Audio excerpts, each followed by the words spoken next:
So, welcome back. Today, we are starting with our new topic, which is fundamental duties, and which will be covering PYQs from 1979 to 2024. Fine. We'll be going backward from 2024 to 1979, and here you will be seeing and analyzing what kind of questions UPSC generally asks, what are the trends. So, let's start. Question number 1. Which of the following statements is or are true of fundamental duties of an Indian citizen?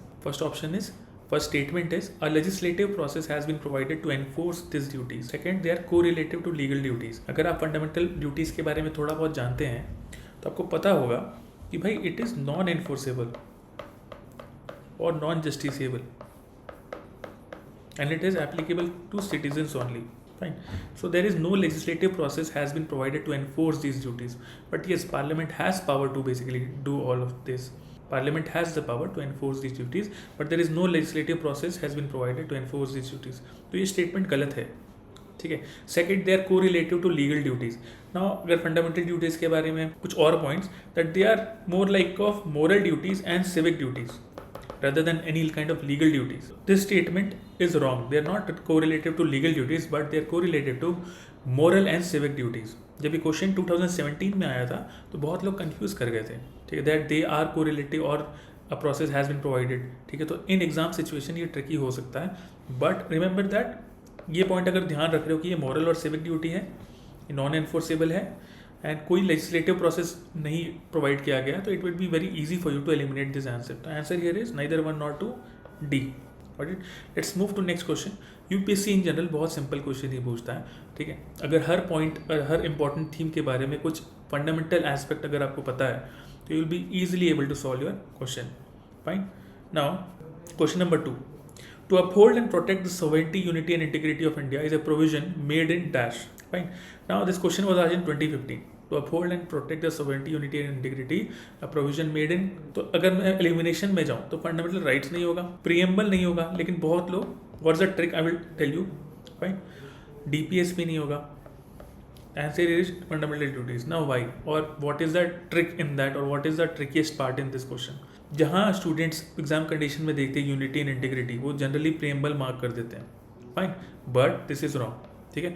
To uphold and protect the sovereignty, unity and integrity किसकी duty है? ये to uphold and protect the sovereignty, ये as a fundamental duty है as a citizen की, Indian citizens की, to uphold and protect the sovereignty, unity and integrity. इतना ध्यान रखिएगा, है ना. अब ये क्वेश्चन 2015 में पूछा गया था, ये फिर से पूछ सकता है. फाइन. तो answer here is D, fundamental duties. Now come to next question. Question number 3. This was asked in 2012. Which of the following is or are among the fundamental duties of citizens laid down in Indian Constitution?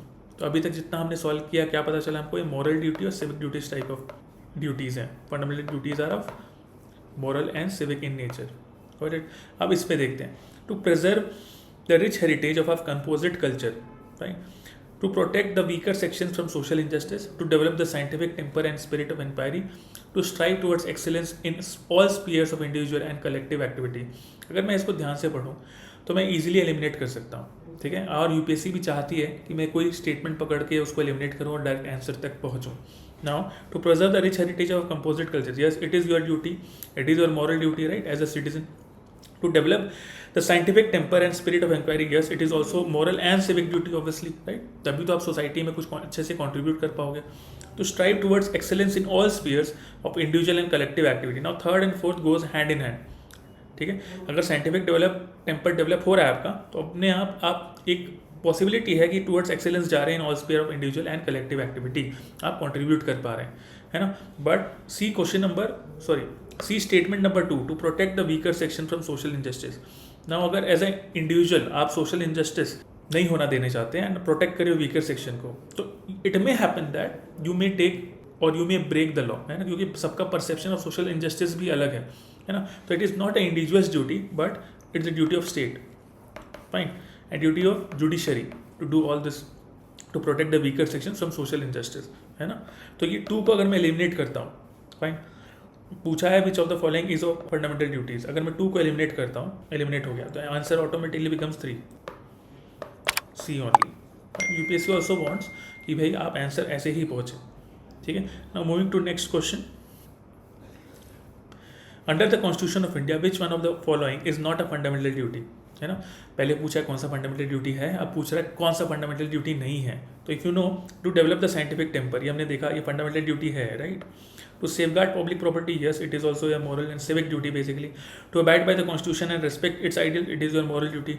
But to vote in public election, it is not yet a fundamental duty, है ना, ये अभी तक fundamental duty नहीं है। तो vote जो है, to vote fine in elections is not a fundamental duty, but yes right to vote, जैसे some additional point for you, right to vote is your legal right, is your constitutional right. Next question पे बढ़ते हैं। The Swaran Singh committee considered the question of, now this is a interesting question. आज in 1993 बहुत सारे लोगों को स्वर्ण सिंह के बारे में पता है, but they just know that ये फंडामेंटल ड्यूटीज में इंट्रोड्यूस करने में इनका बड़ा हाथ था। But many doesn't know that Swaran Singh committee also studied the suitability of the parliamentary form of government. Fine, there was a notion that time that whether parliamentary system was best suited for India or we should move towards presidential form of government. So this committee, Swaran Singh committee, in 1970s considered this question or studied this question, that the suitability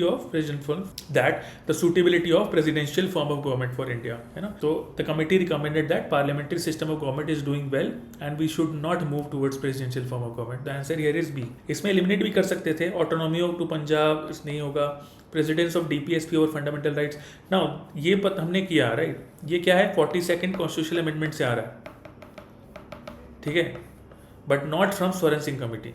and lastly administrative reforms भी नहीं, तो just remember this, ठीक है। और क्या स्वर्ण Singh committee ने किया था, fundamental duties, just remember that, fine. Let's move to next question, question number 6। Question number 6, by which amendment to the constitution the fundamental duties of the citizens were specified? The most easy question, halwa question है यार, 1981 में पूछा है, बहुत हलवा question है, answer अपने आप बन जाता है 42nd constitutional amendment act, right. The answer is fundamental duties of citizens were added to constitution by the 42nd amendment upon the recommendation of Swaran Singh committee that was constituted by government earlier that year. अगर इतना कर लिया fundamental duties के बारे में, जितना हमने solve किया है, इतना नॉलेज है, तो you'll be easily able to solve any question on fundamental duties asked by UPSC, ठीक है। Now some pro mentor tip for you regarding fundamental duties, that what you should do, article 51A को at a glance एक बार देख लोगे, ठीक है। ये part 4 of Indian constitution में है। It was added by 42nd constitutional amendment act 1976 and it has a Swaran Singh committee has a big role to play recommendation में, and this fundamental duties were taken from USSR, fine. Now Swaran Singh committee recommendation recommended many fundamental duties, ठीक है, but इसमें से कुछ duties को Indian constitution में add नहीं किया गया, लाइक टू वोट,